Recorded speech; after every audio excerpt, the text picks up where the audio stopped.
Bageshwar seat पर उपचुनाव को लेकर बीजेपी और कांग्रेस के बीच आरोप प्रत्यारोप का दौर लगातार जारी है और इस बीच कांग्रेस प्रदेश अध्यक्ष करण मारा का कहना है कि बीजेपी प्रदेश अध्यक्ष महेंद्र भट्ट उपचुनाव में स्वर्गीय चंदन राम दास के परिवार में फूट डालने का काम कर रहे हैं। वहीं बीजेपी प्रदेश प्रवक्ता विनोद सुयाल ने इस अवसर पर पलटवार किया कांग्रेस पार्टी पर। उन्होंने कहा कि कांग्रेस के पास प्रत्याशी नहीं है, जिसकी वजह से करण मारा इस तरीके की बयानबाजी कर रहे हैं। आपको बता दें कि कैबिनेट मंत्री चंदन राम दास के निधन के बाद बागेश्वर सीट पर उपचुनाव होने तय हुए हैं, जिसको लेकर सियासत भी लगातार जारी है। वहां मेरे को सुनाई पड़ा कि उन्होंने चंदन राम दास जी के घर में भी झगड़ा पैदा कर दिया है, माँ और बेटू में झगड़ा पैदा करा दिया है, क्योंकि ये पार्टी डिवाइड एंड रूल की पार्टी रही है, अंग्रेजों की चमची पार्टी है और जो जो अंग्रेजों ने किया वही इन्होंने सीखा है। और आज उस घर में भी इन्होंने फूट डाल दिया। वहां माँ बेटू के झगड़े करा देंगे, बेटा कहता मैं लड़ूंगा, माँ से पार्टी करिए आप लड़िए। तो अब देखते हैं आने वाला समय क्या करेगा। बागेश्वर चुनाव को लेकर निश्चित रूप से कांग्रेस पार्टी इस स्थिति में नहीं है कि माननीय। तो सुना आपने किस तरह से तमाम जो सियासत है वो लगातार जारी है और इस बीच खुद करण मारा जी हमारे साथ जुड़ गए। कांग्रेस प्रदेश अध्यक्ष करण मारा जी, बहुत स्वागत है आपका जनता टीवी पर। नहीं, नमस्कार।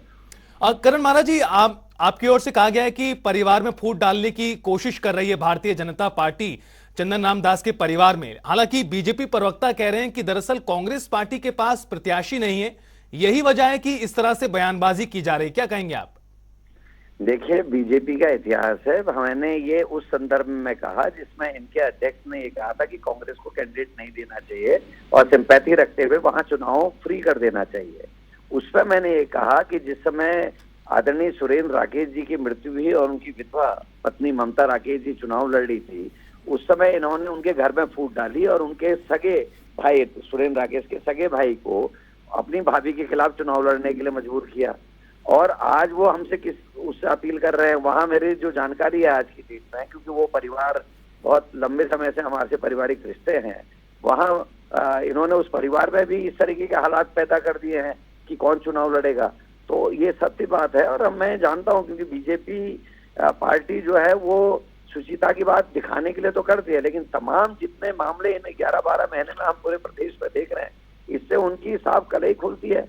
जिन लोगों को ज्वाइन करा रहे हैं दबाव में या किस चीज में, कौन चाहता है कि अंकिता भंडारी मर्डर केस में जिन लोगों ने केस को दबाया हो उस पार्टी को ज्वाइन करे? कौन चाहता है कि इतना बड़ा पटवारी पेपर लीक हो गया, SSS भर्ती घोटाला हो गया, बच्चों पर लाठीचार्ज हो गया, जिस सरकार ने सबके उस सरकार के संग जुड़ना कौन चाहता है? लेकिन जो जुड़ रहे हैं उनकी मानसिकता क्या रही होगी जुड़ते समय, ये सोचने वाली बात है। तो इतनी खतरनाक पार्टी ये है और वो दूसरे दलों से ये उम्मीद कर रही है कि वो सिंपैथी रखें। हम निश्चित तौर पर चंदन राम दास जी के मरने से दुखी हैं। वो एक योग्य व्यक्ति थे और सरल स्वभाव के थे, और क्योंकि उनका पुराना इतिहास कांग्रेस का रहा है, वो हमारे जिला पंचायत के सदस्य भी रहे थे और उनके संग हमारी पूरी सिंपैथी है। लेकिन जिस तरीके से उस परिवार में इन्होंने माहौल बनाया है, निश्चित वो दुखद है और मैं अपने शब्दों पे कायम हूं। करण मारा जी, आपका क्या मानना है, क्यों आखिरकार भारतीय जनता पार्टी की ओर से इस तरह से बयानबाजी की जा रही है? और जो आपने कहा कि अब परिवार के अंदर ही कहीं ना कहीं बढ़ाने का प्रयास है, इसके पीछे क्या राजनीति मानते हैं आप बीजेपी की? मैं इसको अनुभवहीनता भी कह सकता हूं। भले ही ये चुनाव जीतते रहे हों, इन्होंने जाति धर्म के नाम पर भेद फैला के झगड़े इत्यादि से चुनाव जीते हैं, लेकिन हकीकत यही है कि ये लोकतंत्र पर भरोसा नहीं करते। अगर भरोसा करते तो चुनी हुई 10 सरकारें नहीं गिराई जाती इन 9 सालों में।